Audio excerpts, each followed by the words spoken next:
The gluten-free market is a multi-million-dollar industry in the United States alone, and the evidence is not hard to find.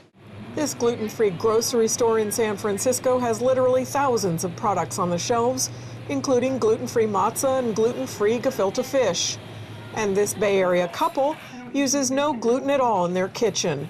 Tim Horel and Lisa Stander-Horel went gluten-free after Tim learned he had osteoporosis. Somewhere around 20 years ago, Tim tripped over his shoelaces, klutz that he is, broke his elbows, and he was way too young to have brittle bones. It turns out that gluten was responsible.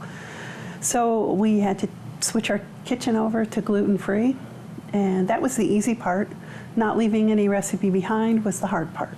Eventually, Tim was diagnosed with celiac disease, and for people like him, consuming gluten triggers a serious autoimmune response in the digestive system.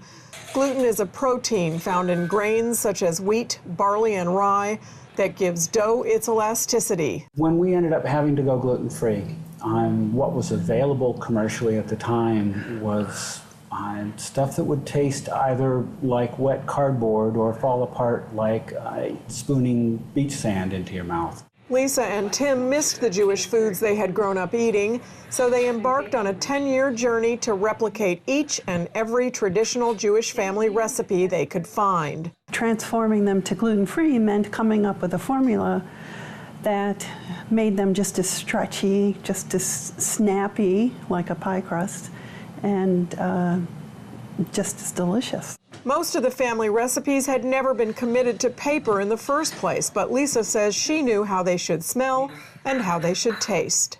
Does Bubby's cooking use a lot of gluten? Oh yeah, Bubby's baking uses a lot of gluten.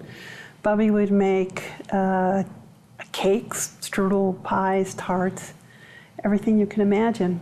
Mandelbrot, rugelach, lots of gluten. Lisa and Tim have chronicled their trial and errors on their blog, Gluten-Free Canteen. Lisa bakes and writes while Tim photographs, and they both eat the food. What you don't want to hear as a gluten-free baker or blogger is, oh, that's good for gluten-free. What you want to hear is, wow, that's really good. I can feed that to everyone coming to dinner. The Horels have acquired a significant online audience, and they've created a cookbook, Nosh on This, gluten-free baking from a Jewish American kitchen. Lisa says in her childhood home, a nosh was about as important as breathing. For the millions of people on gluten-free diets, there's now an amazing array of merchandise to help them make meals that are tasty and good for their health as well. This is Rachel Silverman for Jewish News 1 in San Francisco.